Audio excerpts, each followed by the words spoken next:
Good afternoon, everybody. Thank you so much for joining Derek Arden's live chat show. This is the 49th, and I'm honoured and privileged to have been running these since lockdown. I've had some fantastic speakers, but Tim Durkin, who we have today, has already spoken twice, but he let the cat out the bag last week that he had been a friend of Steven Covey, and Steven Covey had said when Tim stopped working with Steven Covey, Tim was one of the best speakers that he'd ever had and ever had to work with. So that was absolutely fantastic. And just in case anyone's too young watching this on YouTube to remember the 7 Habits of Highly Effective People, that book and those tape sets and those CDs have sold 40 million copies all around the world, which is absolutely sensational. And I understand the book is being used in some business schools for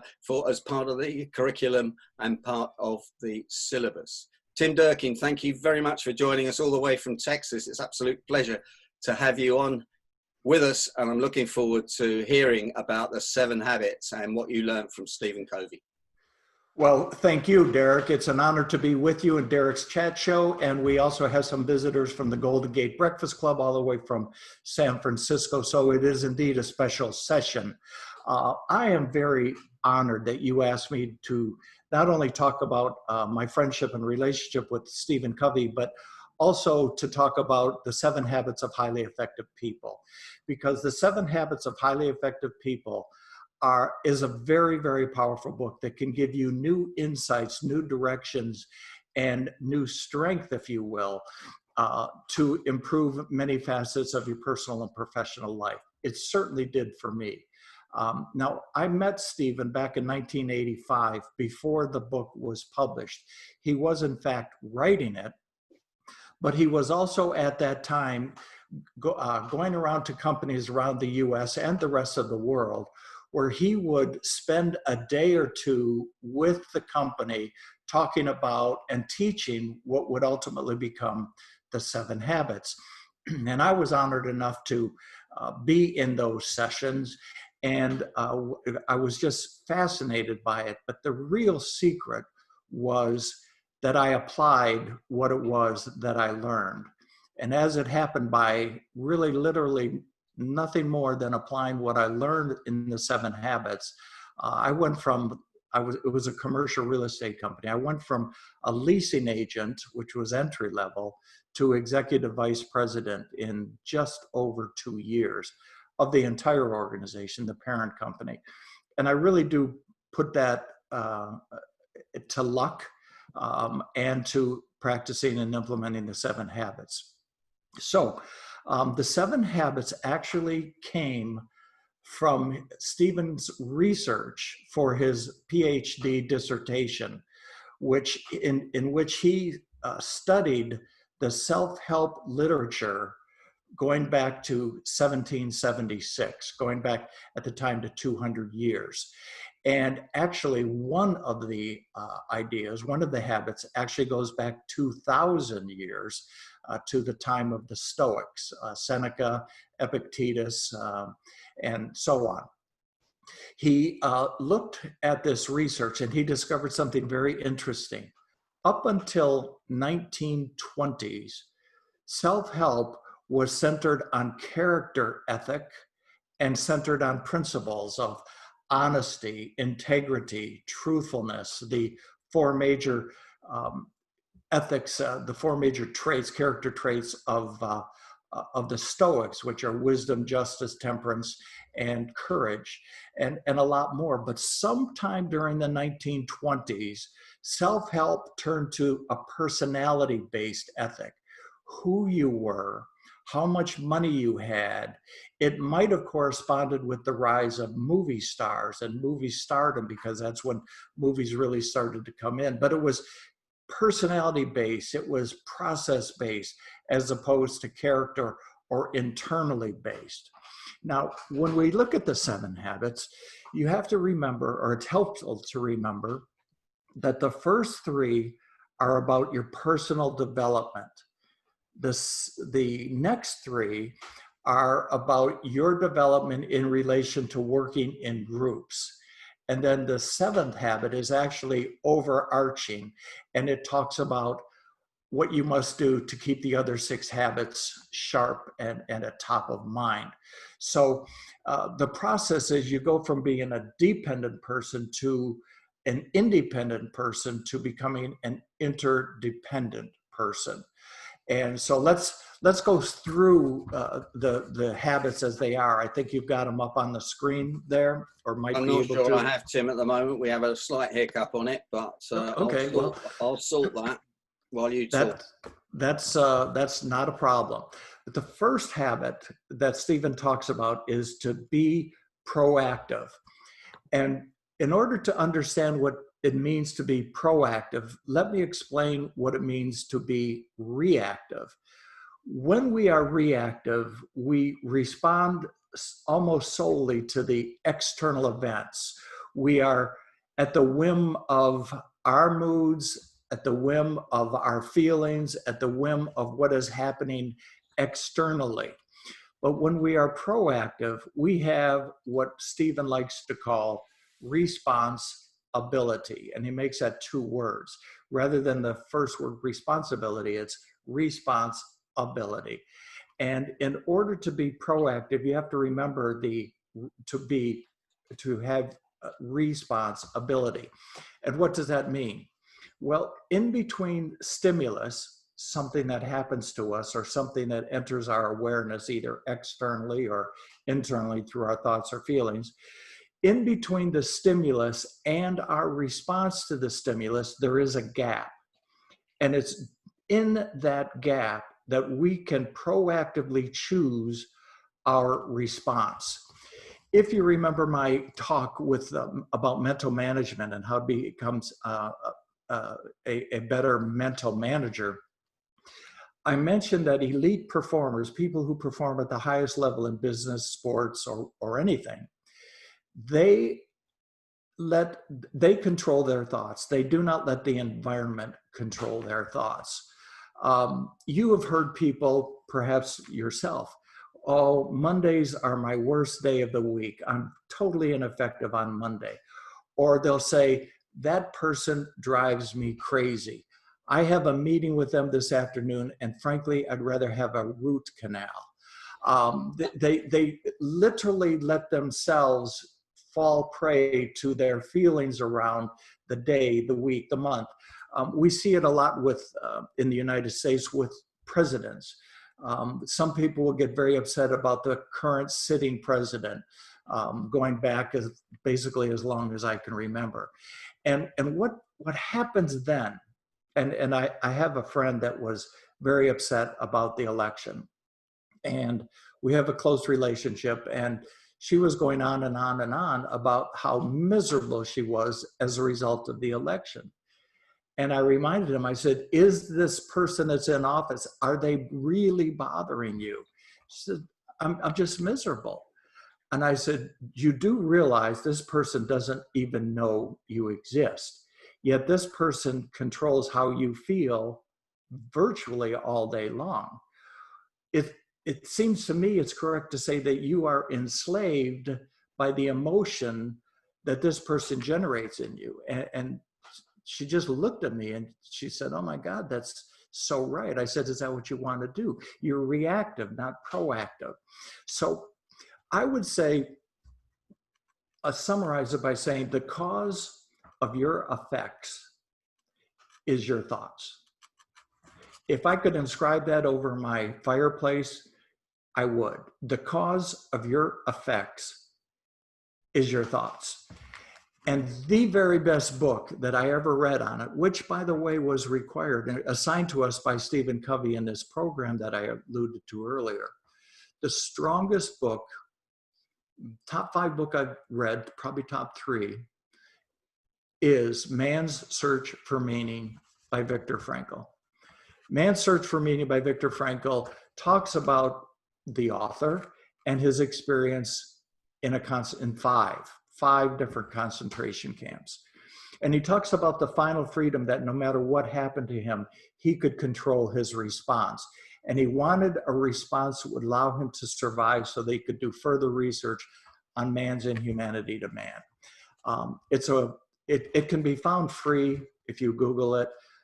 Even not free, it's probably 3 or 4 pounds max. But you can read it in a night and it will stay with you for a lifetime. I also believe it should be assigned reading in high schools. I don't know what the equivalent is in UK in high schools, but I want my 16, 17-year-olds to read that.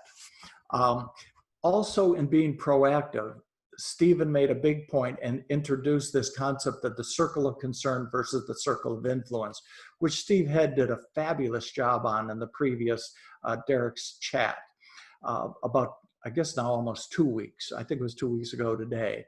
But he talks about the circle of influence. What is it in your life that you can absolutely influence, that you have control over? Versus the circle of concern, as my friend who is so upset about election outcomes, or so upset about Mondays, or so upset about somebody that's driving them crazy. The circle of concern is things that we care about but can't control. The circle of influence are things that we care about and can control. And when I mentioned earlier that some of Stephen's research goes back 2,000 years, this is the basic underlying principle of Stoicism, as taught by Epictetus in the Enchiridion and his dialogues, and then it was picked up by Seneca and Marcus Aurelius and so on. So being proactive means that you draw a boundary. Can I control that? Or is it outside of my control? The big example that I would have in this area is actually myself, because I spent a lot of time, especially in business, worrying about what other people were doing in other departments, and they weren't pulling their weight and they weren't managed right and all of that. And when I got the awakening and I said, I can't control that, that's my circle of concern. What can I control? I think that's really what was responsible for the elevation of me in the organization. I just worried about what I could control. Everything else, I used to say, not my circus, not my monkeys. So that's the number one habit. And the takeaway from that, Tim, is? The takeaway from that is this.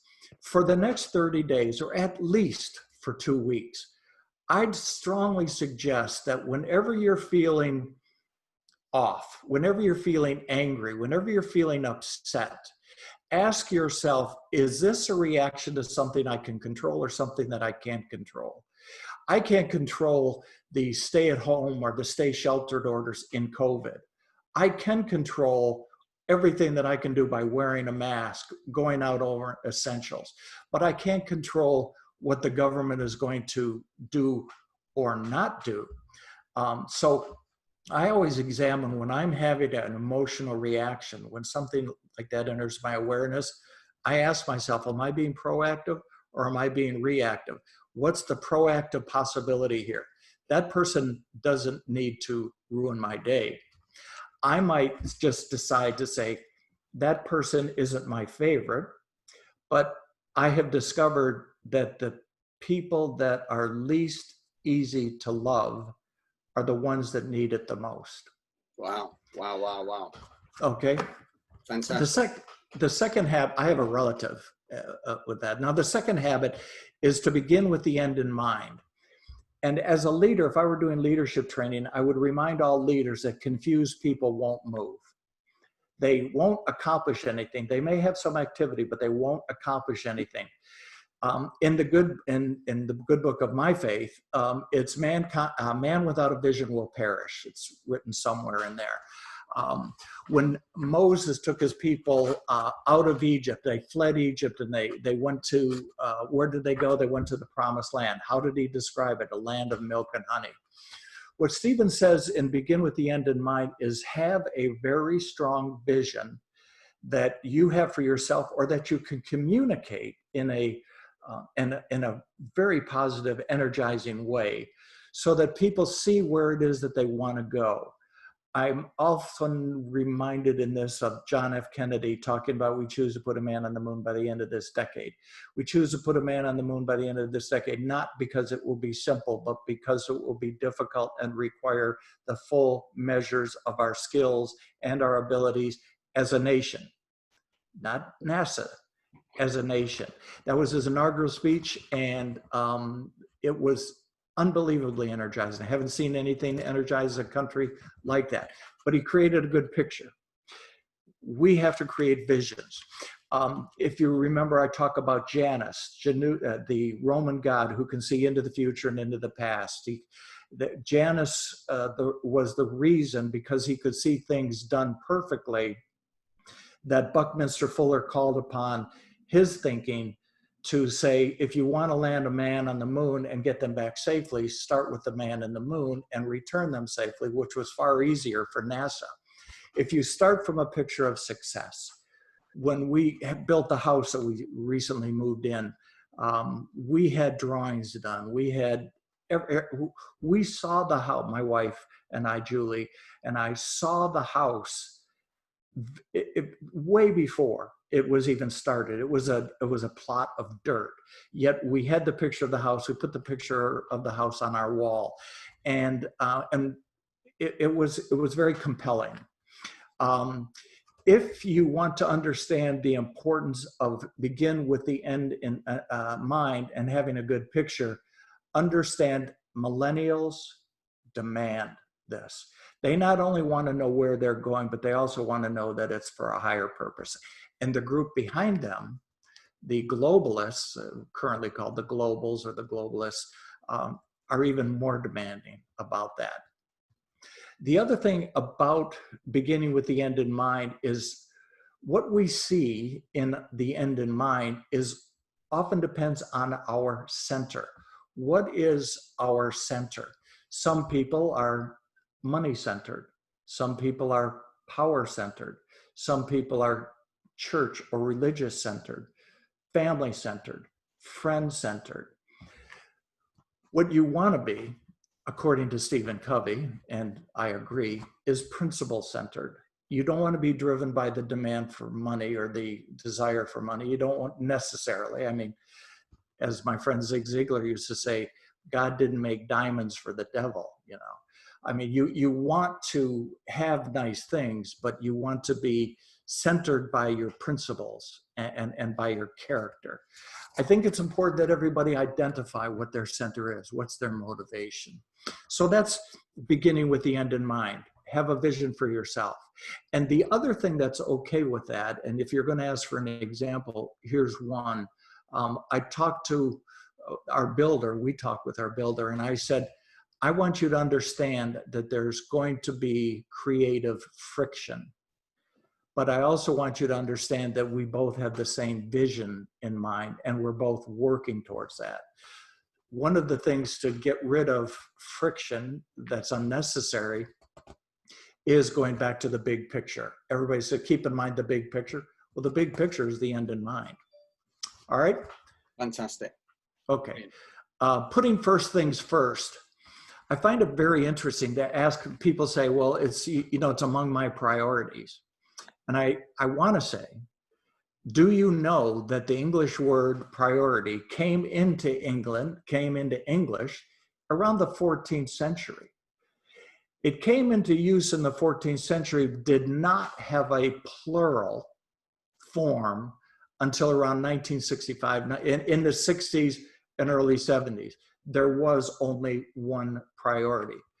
The question is then people in a desire to be more efficient and do more things, and the military or the industrial complex, that the desire started to pluralize priorities. And the key is not to prioritize your schedule, but it's to prioritize your principles. And Stephen would talk about that a lot. And Stephen's favorite tool for that is something that's referred to as the Eisenhower Matrix. I don't know if Dwight D. Eisenhower invented it, but I do know that he used it. And it's a simple 2x2 quadrant where one of the vertical axis is important, not important, and the horizontal axis is urgent and not urgent. And what Steven says, the best use, and Eisenhower said, the best use of your time and your energy is what he calls quadrant 2. Not urgent, but important. And that's where you build relationships. That's where you do planning. That's where you do some execution. But the urgent and important is, so deadline driven. You've got to get this done. It's crisis management. And so the put things first is about, are you working on what is first? Steven says the primary relationship or the primary focus should be on results and relationships. The secondary focus should be on time. Now, one of the things that Steven did that none of us will ever forget is in one of our sessions, he went around the room and he said, what's the most important thing in your life? And as you might imagine, most people said family, or other people said my children, or whatever. And he got, the overwhelming response was family, children, spouse. And he said, would you do me a favor and take out your planner? At that time, before he invented his, they were day timers. Patricia Fripp will remember day timers, at least in the United States, there were day timers. Craig probably will too. I don't know if they were in the UK, but he said, pull out your day timers and take a look at the week. He said, where is your family? Where are your children on the schedule? And virtually no one in the room had written down as a priority or as a schedule any time with their family or their friends or their spouse. And he said, you have to put first things first. And if you tell me your family, your spouse is first, you better have it down in your planner. One of the remarkable things, and I think a little known fact about Steven, is that Steven had 9 children and he had 52 grandchildren. Wasn't much of a jogger. But at any rate, he would, wherever he was in the world, talk to his wife, Sandra, and every one of his 9 children every single day. He would say that his phone bill, which long distance we were charged back then, his phone bill was in the many hundreds of dollars, but his priority was family. And it was remarkable every single day. When he was home, by the way, he would often, he had a little motorcycle called a Honda 90. He and Sandra would get on it and they would go out around, and he said they had their deepest conversations, but the motorcycle ride was very much a part of their everyday life. So if you want to apply this, I would say take a look at your planner. Does your planner correspond with your priorities? Number 4 is to think win-win. Derek, I believe that you could probably teach this principle. It has a lot to do with negotiation, but Steven said it's very important to have situations where you both feel like winners, especially if there is negotiation involved. And he went so far as to say, it's got to be good for both sides or no deal. So his starting position was always, we're going to do a win-win or no deal. Now, as even Steven Covey, his oldest child and oldest son, would say, sometimes win-win is impossible. But very often we defer to something other than win-win. For example, I grew up in Detroit, Michigan, the automobile capital, and I was very keenly aware and affected by negotiations between the labor unions and so-called management. And whenever, every 3 years, the contract would come up, and it always ended as a labor relations major, I noticed that it always ended with lose-lose. it was when one side could prove that their ox had been gored as much as the other side's ox had been gored. When they were both having enough pain, that's when they would settle. And that's why there was always, and to exist today, this acrimonious or near acrimonious relationship, because they don't go for win-win. Now, nobody wants to be a part of a win-lose or a lose-win. Those will ultimately undermine you because they build resentment and they build resistance. But what you really want to avoid is lose-lose. And again, using my example of our builder, we began the discussions with, we're going to seek win-win, we're going to have creative friction, but I want to have our wishes met to the extent that we can, and still have you make a fair profit on building this house. Not only did that happen, but the builder and his entire staff are very close friends, are very good friends with us now, even though we've known them for approximately 1 year.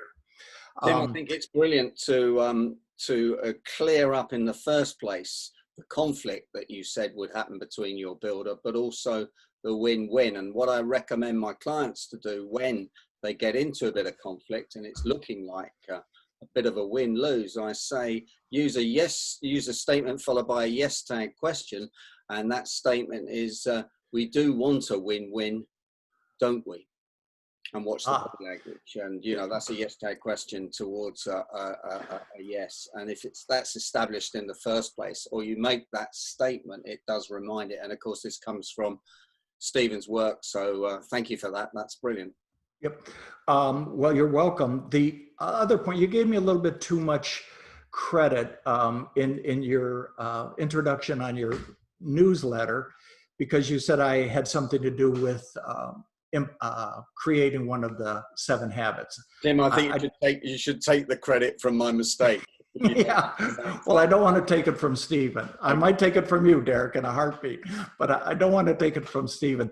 But here's what it is. Steven and I, the building that this training took place in 1985 was, you would be interested in this in the UK, it is a perfect replica of the Crystal Palace, which it was the home of the first World's Fair, the exposition of the works of all nations in 1852 in London. And the builder wanted to duplicate that, but he wanted to use it to show information technology. And IBM was in there, Xerox, AT&T, Microsoft, although we had to get the owner of Microsoft to personally guarantee the rent because we didn't think he could make it. So a guy named Bill Gates signed a check for $45,000 just so we would rent him the smallest space available. And he looked at us during that process and said, "You should buy my stock." And I didn't. But anyway, in this building at the bottom, at the end of the day, Steven would say, "Hey, let's go downstairs to the bar." Now, we go down to the bar, we get a table, and Steven, being a devout Mormon, would order orange juice. And myself, being a devout Irishman, would order a pint of Guinness. And we would sit there and we would talk about the lessons. And I somehow mentioned my affinity and my respect and my passionate interest in Bucky Fuller. And I talked about Bucky Fuller, and I said, the thing about Bucky is his abundance mentality. He can absolutely prove that all the energy we will ever need is available through the sun and through the wind and other natural sources. And we couldn't, according to Bucky, we couldn't tap into 1%, and we would run the entire world. So, I think we should approach life with an abundance mentality instead of a scarcity mentality, which I take it, I'm going to take my slice of the pie and so on. And Steven was just flabbergasted. He said, "I love that idea of abundance mentality." And he went and did a little bit of studying on Bucky Fuller, and that became a big part of his principles in terms of think win-win. If you have a scarcity mentality, there is no way on God's green earth you're going to be able to think win-win. But if you do have an abundance mentality, that's the go-in position, that's the mindset, you'll do very well with win-win. Now, the point where Steven always comes back to is take a look at your most important relationships. Are they win-win? And he would then talk about the emotional bank account. The emotional bank account is when you do something for someone, you keep a promise, for example, and it goes as a deposit in their emotional bank account. A withdrawal from the emotional bank account might be a crossword or a broken promise. And he talks about, if you tell your child you're going to take them to a baseball game, they happen to be a big baseball fan, that is a huge deposit. If all of a sudden that day comes and you said, I'm sorry, son, I have to work, that's a very big withdrawal. What you want to do is keep a very, very big balance in people's emotional bank account. That's thinking win-win, and that's having a win-win sort of relationship. Now, the fifth one, the fifth of the 7 habits, is seek first to understand and then to be understood. Seek to understand the person deeply. That typically starts and ends with listening. Listening is an important skill in business. It's the number one. It's the number one trait of successful leaders, according to the people that were led by the people. But if you're really trying to understand them, you have to get just below the listening level. You have to listen empathically. But most of us listen autobiographically. We listen through our own lens. To use an NLP term, we listen according to our own map. And it's quite ineffective. An example of this, which you would ask for, I'm pretty sure, Derek, would be, suppose you went to the eye doctor, the optician, or the optometrist because you needed new glasses. You sit in the chair and the eye doctor walks in, he takes his glasses off and he hands them to you. He said, these glasses have been great for me for years, and I'm sure they're going to be good for you. Here, that'll be 200 pounds. Well, that would never work, but that's in essence what we often do when we listen autobiographically. We are asking people and seeing people through our own eyes, not through them. Also, most of us listen to reply. And Steven had several examples. I'll listen to you, and at the same time, I'm forming a response, or in some cases, a retort. And as soon as you take a breath, I will declare you the listener. And the middle of your sentence will collide with the beginning of mine. And we've seen this. If you watch people in restaurants or watch people talking, even if you can't hear the words, you can pretty much understand visually how the conversation is going. Now, Steven used a term, he called it sometimes, I believe, reflective listening. I believe it comes from Carl Rogers. I've seen it, Rogerian listening. But what he recommends and how you can use this is when someone says, and especially in a situation where there's disagreement between you and others, you listen to the person make their points. And when they are done, before you respond, you have to repeat back to them what you heard them say to their satisfaction. And when you say, did I hear you correctly? And if they say yes, then, well, my points are boom, boom, boom, boom, boom. And then they will have a response to your response. But before they can give their response, they have to repeat back what they heard you say to your satisfaction. Now, will this make the problem go away? No. Will this ensure a positive outcome for both? Probably not. But what it will do is protect the relationship. Because some of you may know the artist Seal. He was married to Heidi Klum for a while. He's a fabulous artist, one of my favorites. And I bought his best of, and I'll never forget what the liner note said. He said, "I am the luckiest man in the world." At the time, I thought he was bragging about being married to Heidi Klum, but he said, "I'm the luckiest man in the world because I have a voice, not the voice that I sing with, but the voice that I write with, because what I write gets heard." And then here comes the line. He said, "Because the only thing in the world we all really want out of life is to be heard." And I think that's what listening empathically is. You don't have to agree with somebody, but you really want to be heard. And that's what happens when you seek first to understand and then be understood. And by the way, on the second part of that, the understood is, as my brother-in-law says, speak accurately. Speak accurately. He had 3 children, and they're all very well spoken, because at the dinner table he'd say, "Speak accurately," and I think that's what we need to learn how to do. I'm still working on that. Number 6 is to synergize.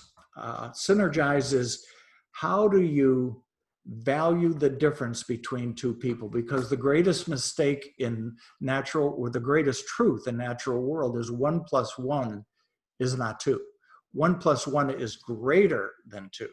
So you have to find a way to synergize. By the way, you may find it interesting that synergize is a word that was not popular in 1980s when this came out. And it was a word that was made up by Bucky Fuller, who was very frustrated with English's ability to allow him to talk about his ideas. And so he ended up, after a 2-year period of time where he was mute, he would not talk to his wife. His wife was not allowed to talk to him. After 2 years, he told his wife, his beloved Annie, he said, "I'm going to have to stick with English, but the words, I'm just going to have to make up some words." And so he came up with a lot of words that are created. And synergize is one, synergy is the other. Another one is reverse engineering. He created that term on the spot working with NASA. I digress.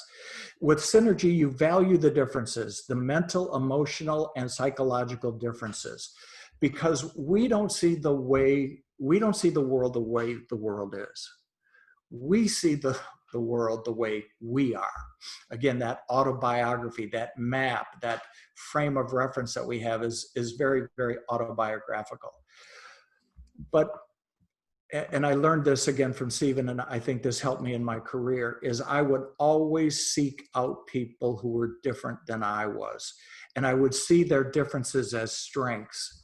I would find a way. Now, there were some that their differences were not strengths, but for the most part, I'd always try to find somebody that was different than me. Previous to that, I'd always want to be around, hang around people just like me, look like me, talk like me, and so on. But the growth started when I started to synergize and value differences. And I'll go out on a big limb here.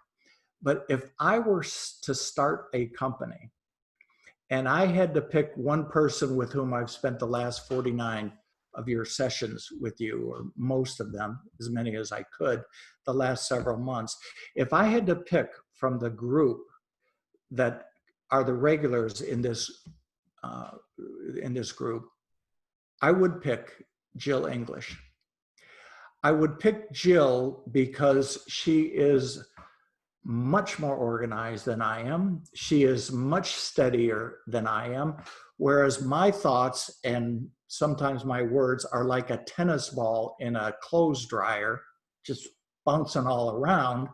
I would need Jill to bring me back to earth, to organize my ideas, and to execute my ideas.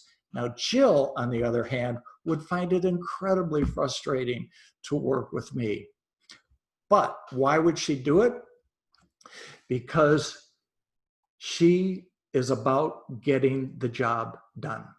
And when she sees the job done, she is very happy. And it's worth it to work with Tim Durkin. That off the wall guy. But normally I would pick somebody, I mean, prior to the 7 Habits, I would pick somebody that was like me. Now, can you imagine in the disc profile, a bunch of I's hanging?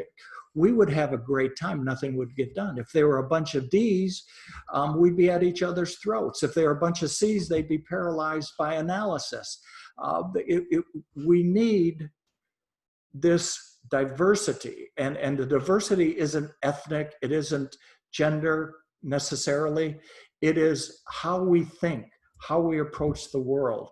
I always look for the most different person. If I've got a job to do, always look for the most different person than I am. One technique that you can use this in negotiating, you can use this throughout life, is when you do come against someone that has a very different idea. You can do this technique that I developed in my sales career, and I call it JOTT, J-O-T-T, and that's an acronym for jump over the table. Not in an aggressive way, but you go to the other side of the person and you say,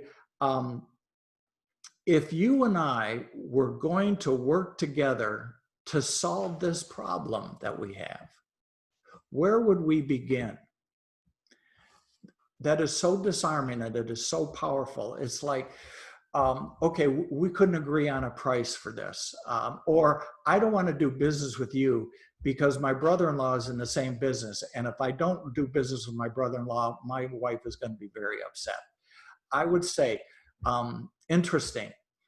If you and I were going to work together or to solve this challenge, where might we start?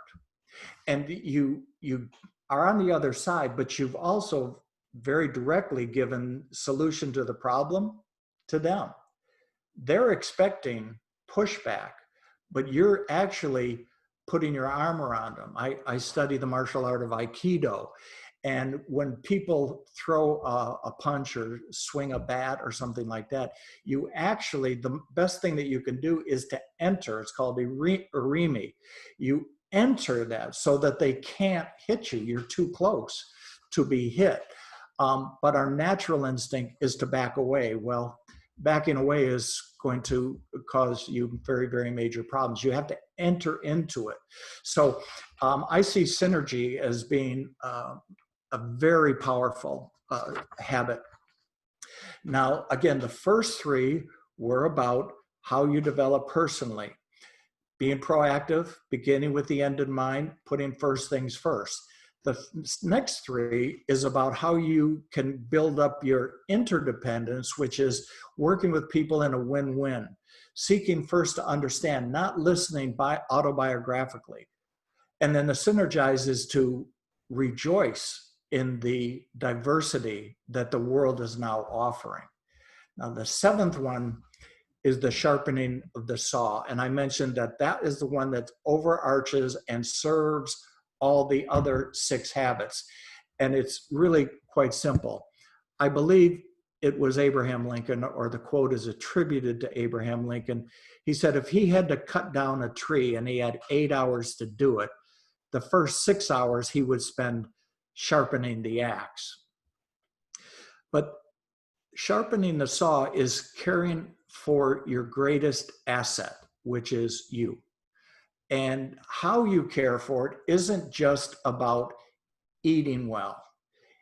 It's not just about eating well and sleeping well. It's about eating well, sleeping well, exercising. But it's literally all about caring at the level of mental, physical, social, emotional, and spiritual, all of those dimensions. And I have taken recently to coining the term nutrition. How is your nutritional intake? How is mine? I said, what nutrition have I had today? Or was that conversation, was that lunch with a colleague or a friend, was that nourishing? These sessions, Derek's live chat, very nourishing to me on multiple levels. It's very important. Now, Steven wrote that book before basically the internet, and certainly before social media, anti-social media, or social networking.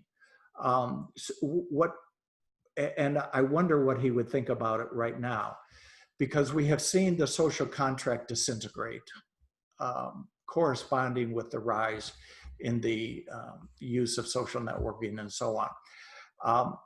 So I believe we sharpen the saw, not just by physical exercise or nutrition, but taking a look at what is it that goes in our heads. For example, my case, I don't look at the internet. I never look at my email until a half an hour after I've gotten up. The very first thing I do in the morning is I have a site that streams down around 200 gloriously beautiful photographs. I take 3 of them usually, and I post them on my Facebook page. I don't post anything political. I'll find a couple of jokes, I'll post those. Before I go to bed, I do not look at the screen for a half an hour. Not only is it very sleep disruptive because of that, but I'll read something that will rattle me. And so I'm very careful about what I put into my head. And I really stress this as being important for our kids, our children, our grandchildren, our nieces and nephews. They are virtually on social media all the time. And I don't think most of them would say it's particularly nourishing, but they need it, and they are literally addicted to it.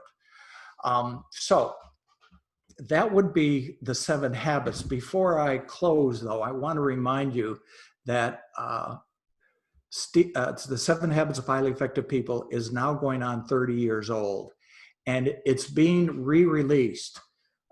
Now, there's not a single word changed from the original 7 Habits of Highly Effective People. But Steven's son, Sean, an absolutely remarkable individual himself, has added to the 7 habits based on all of the things that have happened. Now, I have already pre-ordered my copy of that, and it will come from Amazon in the US at least in September. So I'm really looking forward to that with the additions that Sean has put on. Sean, by the way, has also written books, excellent books. Sean's focus is young people. And so he wrote a book, 7 Habits for Highly Effective Teens. He wrote The 6 Biggest Decisions Teenagers Make, and he pulls no punches. How to talk with your children or grandchildren about some of these things. So Sean Covey is a very worthwhile read too. So I'll be happy to take any questions that have arisen, Derek. Anything else I can do?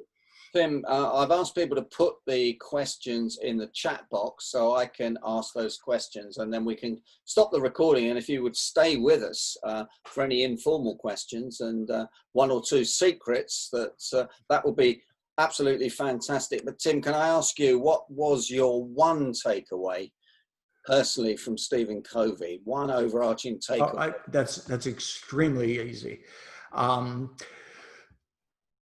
You know how they say you never want to meet your idols because you will be disappointed when you find out what the person is really like? You really want to meet, or wanted to meet, Steven Covey, because he is the epitome of everything that he talks about. He is gloriously kind, energetic, positive. He died from a bicycle accident. Unfortunately, he was 79. That happened 3 years ago. But in every interaction with Steven, Steven was the real deal, as we like to say. He was just remarkable. So the thing I take away from him is he's honest, he's authentic, and he's even more than the 7 habits that he talked about. And I don't know that I have a few incidents I could relate, but it was just constant. It was just being in the person's presence. Again, great nutrition, great nourishment, just watching how he'd interact with people. One quick story. I spoke at a session where he spoke, and he was the keynoter. And we went to the floor where they had the exhibits, and I was a guest, and I was talking. I was sponsored by an exhibitor, and on my break, I went to where Steven was, and there was a very long line of individuals that wanted a picture with him and him to sign their copy of the book. And he was gracious with everyone. And I just got at the back of the line and edged my way up. And I was about 10th from the front when Steven happened to look up and he saw me. And he set it down and he said, "Oh my goodness, this man," and he went around and he pulled me and he's walking me up and down the line saying, "This is the man that could talk so much and I've learned so much from him, and he is this, that, and the other thing." That's 35 years ago. I'll never forget it. Never. But he honestly believed that because of the abundant scarcity thing we talked about. But yeah, I'm sorry, that's a very long answer, but Tim, that was absolutely fantastic. I've written the, I don't know if everyone can see that, I've written the habits up on the flip chart. We've also got them on the screen. It occurs to me that drilling things down to make it as simple as 7 habits when we've all got this oceans of information was a terrific thing to do, and very insightful. And I could see the emotion, Tim, in your face when you talked about the kindness that Steven Covey had shared with you. Just a couple of things in the chat box before I close it and unmute everybody. This is brilliant from Patricia Fripp. Thank you, Tim and Derek. Excellent presentation. Got to go. Craig says, "My wrist hurts from taking so many notes." Well, we'll have it on YouTube tomorrow, Craig, so you can even get it from there. Tony says, "How do you manage millennials and globalists?" Perhaps we can take that offline in a minute, and everything else. Tim, can I thank you for sharing that with us? It's been my pleasure. Secret from me, and I've known you for 12 years. And a round of a clap for everybody for Tim before we close it down. This is Derek Arden. Thanks for joining us on YouTube. Tim Durkin from Texas, sharing his fabulous secrets from working with Steven Covey and sharing some of the insights that Steven privately gave them. Thank you for joining us, and you can catch up on this on my YouTube channel and on my podcast. Thank you very much for joining us.